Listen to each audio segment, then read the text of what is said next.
Friends, hopefully सब घर पे फाइन होंगे, सेफ होंगे। आज हम लेके आए हैं बिजनेस एनवायरनमेंट का सेकंड पार्ट। आपने फर्स्ट पार्ट देखा हो तो उसके अंदर हमने बात की थी कि बिजनेस एनवायरनमेंट होता क्या है और उसकी इंपॉर्टेंस क्या है। Today we are going to talk about the dimensions of the business environment, यानी बिजनेस एनवायरनमेंट के अंदर क्या क्या चीजें आती है। तो let's talk about the dimensions of the business environment. सबसे पहला बिजनेस एनवायरनमेंट आता है economic, then social, then technological environment, then political environment, and last is legal environment. Let's start with the economic environment.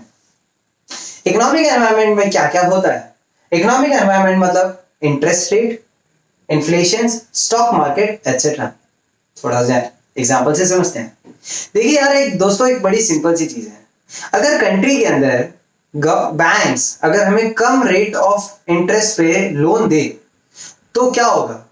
Consumption बढ़ जाएगा। Consumption बढ़ गया मतलब क्या होगा? लोग आसानी से घर ले सकते हैं, लोग आसानी से प्रॉपर्टीज ले सकते हैं।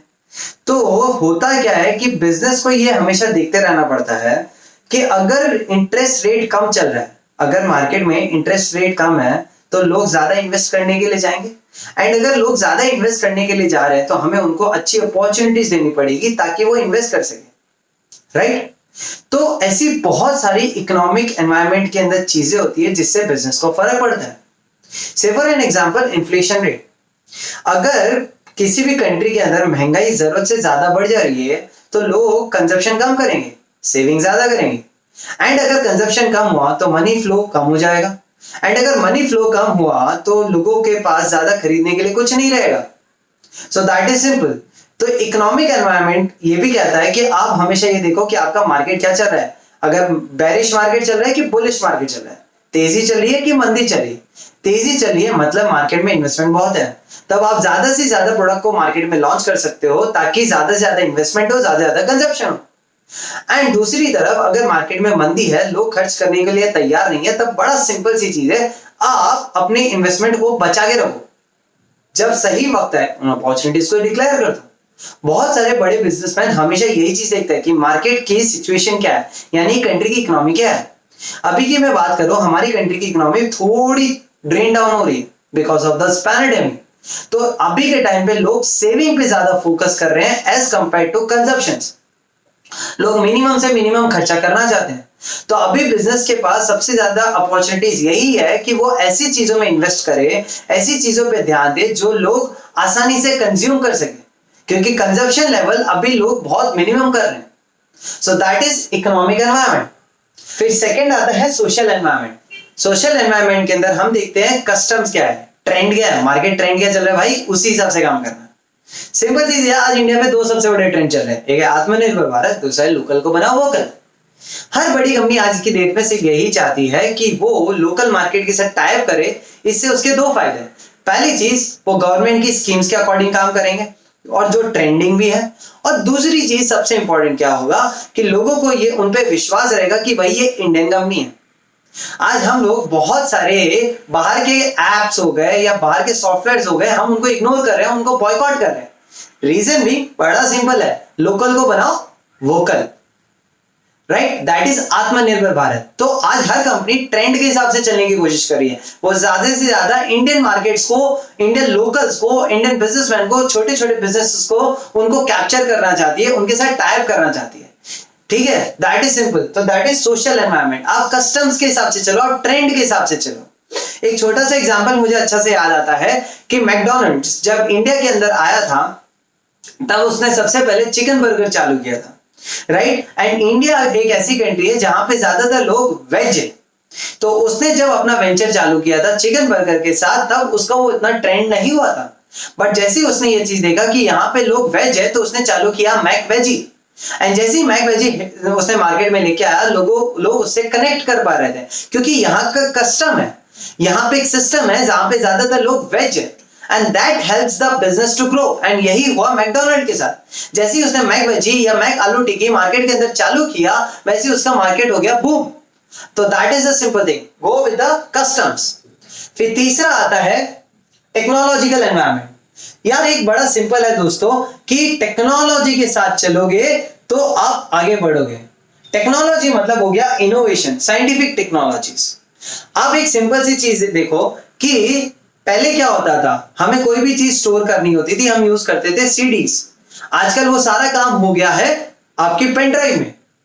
पहले हमें क्या करना पड़ता था, तो अगर हमें सपोज 10 जीबी का कोई डेटा रिकॉर्ड करना है तो हमें 10 सीडीज लगती थी। बट आज हम क्या करते हैं, एक हार्ड डिस्क ले लेते हैं या कोई पेन ड्राइव ले लेते हैं एंड उसमें हमारा काम हो जाता है। तो पहले जो कंपनी सिर्फ सीडीज बनाती थी, उन कंपनीज ने क्या किया, धीरे धीरे पेन ड्राइव्स बनाना भी शुरू कर दिया, बिकॉज वो पेन ड्राइव्स की मदद से उनका बिजनेस चल रहा है। एंड जिन कंपनीज ने वो पेन ड्राइव्स नहीं बनाया, वो बिजनेस खत्म हो गए। That is simple. पहले के टाइम पे एक डीजी कैम आता था, पहले के टाइम पे एक डीजी कैम आता था, ठीक है, जिसको जूम करते थे एंड काम होता था। बट धीरे धीरे वो सारी फैसिलिटीज फोन में आने लगी, हमारे कैमरास उतने स्ट्रॉन्गर हो गए, तो लोगों ने बोला या फिर डीजी कैम पे क्यों 6000 लगाए, इससे अच्छा हम फोन ही ले लेते हैं, उसमें हमारा सारा काम हो जाएगा। तो सिंपल सी चीज है, डीजी कैम्स धीरे धीरे बंद हो गए। अब लोग कैमरा लेते हैं जो एकदम प्रोफेशनल होते हैं, जैसे डीएसएलआर हो गए, ठीक है, वही लोग बड़े बड़े कैमरास लेते हैं जो उनको यूज कर सकते हैं। सिंपल सी चीज है। तो मार्केट ट्रेंड क्या हुआ, टेक्नोलॉजी अपग्रेड हुई है। पहले सीडीज में काम होता था, पेन ड्राइव्स में काम होता है, पहले डीजी कैम से काम होता था, मोबाइल पे काम हो जाता है। तो जो कंपनी इन ट्रेंड के साथ चली, जैसे अगर मैं आपको बताऊं, बहुत सारी कंपनी थी, जैसे सोनी हो, जैसे कि एग्जांपल ले सकते हैं, सोनी पहले डीजी कैम्स बनाता था, फिर धीरे धीरे सोनी को लगने लगा कि डीजी कैम एक टाइम तक सक्सेसफुल था, अब लोग मोबाइल फोन पे जा रहे थे, तो उसने अपने फोन के अंदर वो फीचर्स देने शुरू कर दिए जो पहले डीजी कैम्स में आते थे।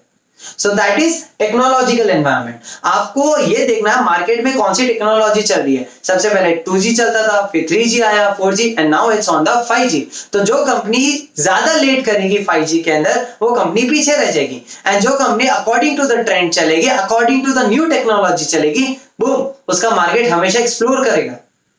फिर दोस्तों हम आते हैं पॉलिटिकल एनवायरनमेंट में।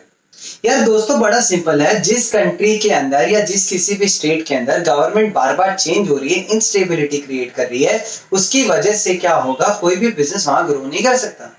एग्जांपल ले लेते हैं राजस्थान का। राजस्थान में हर 5 साल बाद वहां पे सरकार चेंज हो जाती है, कभी कोई सरकार आती है, कभी कोई सरकार आ जाती है, हर 5 साल बाद चीफ मिनिस्टर चेंज हो जाता है। एंड जैसे ही अगर सरकार चेंज होगी, उसके रूल्स बदलेंगे, उसकी पॉलिसीज बदलेगी, एंड इसकी वजह से जो वहां पे बिजनेस है वो उतनी अच्छे से ग्रो नहीं कर पाते। So that is a simple theory कि अगर गवर्नमेंट बार बार चेंज होगी, एक इंस्टेबिलिटी होगी और हर बिजनेसमैन के लिए वहां पे एक इनसिक्योरिटी होगी।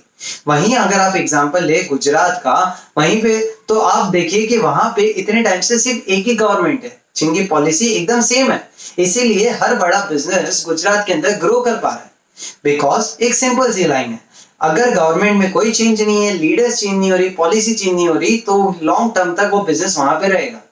वहीं अगर सरकार बार बार बदलेगी तो कोई भी बड़ा बिजनेस वहां पे जाके काम नहीं कर सकता, बिकॉज सरकार चेंज होती है, उनकी पॉलिसी चेंज हो जाती है। सो सिंपल सी चीज है, आपको पॉलिटिकल एनवायरनमेंट भी देखना पड़ेगा। अगर आप पॉलिटिकल एनवायरनमेंट देख रहे हैं कि एकदम ज्यादा अनस्टेबल है, तो आप वहां पे ग्रो नहीं कर सकते, तो इट्स बेटर आप अपना बिजनेस वहां से निकाल लो, राइट। और ऐसी बहुत सारी कंट्रीज में भी आप देख सकते हैं। उसके बाद आता है लीगल एनवायरनमेंट। लीगल एनवायरनमेंट मतलब होता है कि लोग गवर्नमेंट के रूल्स रेगुलेशंस, गवर्नमेंट के लॉस, अगर हम according to the government laws चल रहे हैं, then we are in a good condition. अगर आप रूल्स को तोड़ोगे, देन आप फंसोगे। It's simple. आप लोग देखोगे कि बहुत सारे लॉज बनाए गए, कोपरा एक्ट हो गया, फेमा रेगुलेशंस हो गया वगैरह। ना कोपरा एक्ट मतलब consumer protection act of 1986, FEMA act मतलब फॉरेन एक्सचेंज मैनेजमेंट। अब होता क्या है, गवर्नमेंट ने कुछ रूल्स एंड रेगुलेशन बना रखे हैं कि आप इतनी अमाउंट ऑफ फॉरेन करेंसी अपने पास रख सकते हैं। अगर आप उससे ज्यादा रखते हैं या उससे ज्यादा की आप ट्रेडिंग करते हैं, देन इट मे हैपन आपको लीगल कॉन्स्टेंट्स में फंस जाए, आपका बिजनेस बंद भी हो सकता है। आजकल हम लोग देखते हैं, सिगरेट कोई भी लेता है तो उसके ऊपर लिखा हुआ रहता है cigarette is injurious to health, smoking is injurious to health, हम वो देखते हैं। So that is again a rule. Government ने एक रूल बना रखा है कि कोई भी प्रोडक्ट अगर सिगरेट तंबाकू वगैरह आप लेते हो, उस पे ये रूल होना चाहिए, उस पे ये लिखा हुआ होना चाहिए, that is a rule. And जो कंपनीज को फॉलो नहीं करती, दे हैव टू पे the heavy duties, heavy penalties, right. ऐसे बहुत सारे, इवन अगर आप कोई भी खिलौना लेते हैं, अगर उस पे लिखा हुआ आता है 3 साल से नीचे के बच्चों के लिए ये सही नहीं है, वार्निंग लिखा हुआ आता है। सो वो सब क्या है, अगेन वो रूल बनाया गया, that's a law for every company who is doing that business, right. अगर आप कोई भी केमिकल इंडस्ट्री खोल के बैठे हो या आप ऐसा कोई भी बिजनेस खोल के बैठे हो जो थोड़ा रिस्की हो सकता है, तो गवर्नमेंट उससे बोलती है कि आप पर्टिकुलर एरिया के बाहर ही उसको रखो। So that are again rules and regulation, so basically अभी हमने 5 डायमेंशंस देखे, एक बार उनको रिकॉल कर लेते हैं। पहला आता है इकोनॉमिक एनवायरनमेंट, जिससे कंट्री की इकोनॉमी के बारे में बताया जाता है। उसमें यह बताया जाता है कि कंट्री की इंटरेस्ट रेट क्या है, इन्फ्लेशन क्या है, कंट्री की इकोनॉमी हालत क्या है। ठीक है, बेरिश मार्केट है, बुलिश मार्केट है, उस हिसाब से आप बिजनेस करते हो। दूसरा आता है social environment, that is means हो गया कि कस्टम क्या है, उस समय के ट्रेंडिंग फीचर्स क्या है, फैशन क्या है, लोग क्या चाहते हैं, लोगों को क्या रिक्वायरमेंट है। ठीक है, इसके एग्जांपल अपन ले सकते हैं फिट इंडिया। हम फिट तो इंडिया फिट करके एक ट्रेंड चालू हुआ था, उसकी वजह से क्या हुआ, हर कंपनीज अब ऐसा खाना बनाने लग गई, जो भी खाना बनाने वाली कंपनीज है या कुछ भी कंज्यूमेबल आइटम्स बनाने वाली कंपनीज है, वो जानबूझ के ऐसी ऐसी चीजें बनाने लग गई जिससे लोगों को लगे कि वो फिट है, जैसे शुगर फ्री थिंग्स हो गई, राइट। उसके बाद आ गई टेक्नोलॉजिकल एनवायरनमेंट। तो टेक्नोलॉजिकल एनवायरनमेंट की अगर आप बात करो तो दैट मींस कि आप according to the new technology चल रहे हो कि नहीं चल रहे हो। पहले क्या आते थे, पहले फोन आते थे जिसमें पीछे के कैमरास ही रहते थे। अब धीरे धीरे टेक्नोलॉजी चेंज हुई, फ्रंट कैमरास आने लगे, डुअल कैमरा आने लगे, कहीं कहीं फोन में तो ट्रिपल कैमरा आने लगे। So that is according to going to the with the technology. फिर आता पॉलिटिकल एनवायरनमेंट। तो पॉलिटिकल एनवायरनमेंट आपको ये बताता है कि भाई कंट्री के अंदर कितनी इंस्टेबिलिटी है, गवर्नमेंट की कितनी इंस्टेबिलिटी है, गवर्नमेंट बार बार चेंज हो रही है, गवर्नमेंट बहुत गलत पॉलिसीज के साथ चली है, गवर्नमेंट बहुत करप्ट है, तो उससे बिजनेस को क्या फर्क पड़ता है, राइट। तो वो था पॉलिटिकल एनवायरनमेंट के अंदर। फिर आता है legal environment, that means government के रूल्स एंड रेगुलेशन।